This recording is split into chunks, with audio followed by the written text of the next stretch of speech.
हर हर महादेव तिसऱ्या गतीची संकल्पना मांडलेली आहे डॉक्टर श्रीधर दरेकर यांनी। त्यासाठी सैनिक समाज पार्टीच्या व्यासपीठावर वेगवेगळे व्हिडिओ ऐकून विचारधाराचं कलेक्शन करण्याचा विषय आहे। आज मी निखिल वागळे यांची एक क्लिप ऐकली, तर त्यांनी मालवणच्या छत्रपती शिवाजी महाराजांच्या पुतळ्यांचा विषय घेतला आणि बदलापूरचा विषय घेतला। त्या दोन्ही विषयावर त्यांनी त्यांचे विचार मांडले, परंतु मला त्याच्यातून अशी बू आली की कोणी हे पत्रकार निखिल वागळे असो किंवा इतर पत्रकार ते विरोधक किंवा सत्ताधारी यांची रीव ओढताना दिसतात।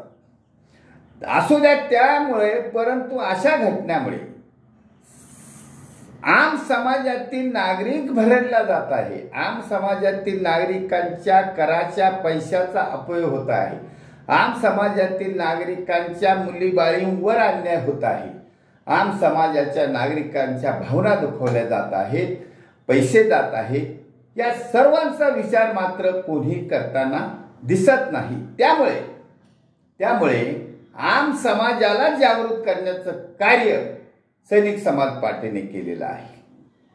आम समाजातला नागरिक हा जागृत झालेला आहे आणि ही शासन, विरोधक आणि प्रशासन यांची एक साखळी तयार झालेली आहे।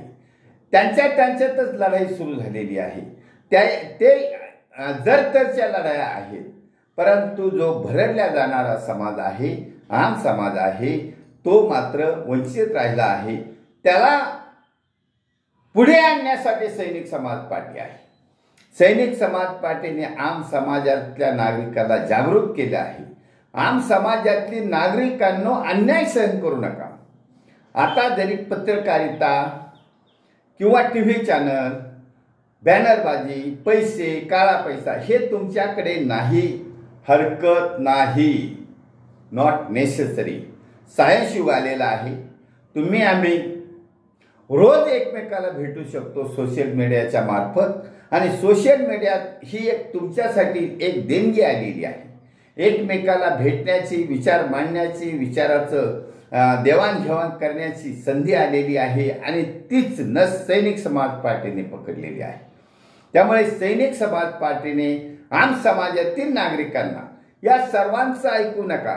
टीव्हीच्या बातम्या सुद्धा पाहायची गरज नाही, विरोधकाचं पाहायची गरज नाही। प्रशासनाकडून तुमच्यावर होणारा अन्याय दूर केल्याची अपेक्षा पण ठेवू नका, कारण या शासन प्रशासनामध्ये जी जुडगोळी आहे, साखळी आहे, ती सर्वांमुळे आपला नुकसान होत आहे। आपल्याला अन्याय सहन करावा लागत आहे।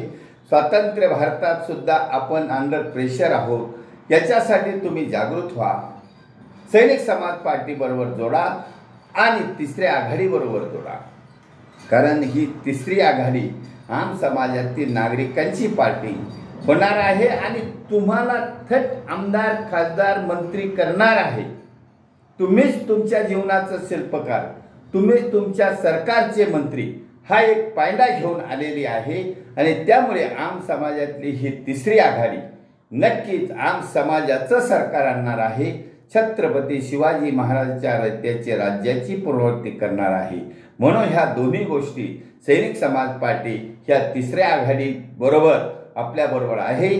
आणि विशेष म्हणजे पहा, डॉक्टर दरेकर साहेब या तिसऱ्या आघाडीची निरोप थेट कोल्हापूरचे संभाजीराजे यांच्यापर्यंत पोहोचण्यासाठी प्रयत्न करत आहे। त्यामुळे ही तिसरी आघाडी एवढी बळकट होत चालली आहे की निवडणुकीपर्यंत कोणत्याही महायुती आणि महाआघाडीचा एकही आमदार निवडून येणार नाही याची काळजी घेतल्या जाणार आहे।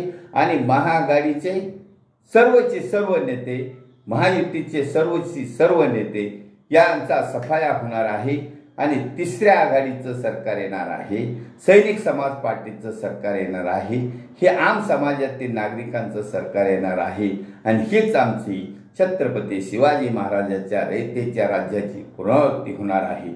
त्यामुळे आम समाजातील नागरिकांनो अजिबात अन्याय सहन करू नका। तुमच्यासाठी या दोन शाखा सोशल मीडिया आणि सैनिक समाज पार्टी तिसऱ्या आघाडीची विचारधारा धावून आलेली आहे. त्यामुळे तुम्ही सर्वांनी यामध्ये सहभाग घ्यावा अशी विनंती करण्यात येत आहे. भारत वर्ष की जय. छत्रपती शिवाजी महाराज की जय. सैनिक समाज पार्टीचा आणि तिसऱ्या आघाडीचा विजय असो.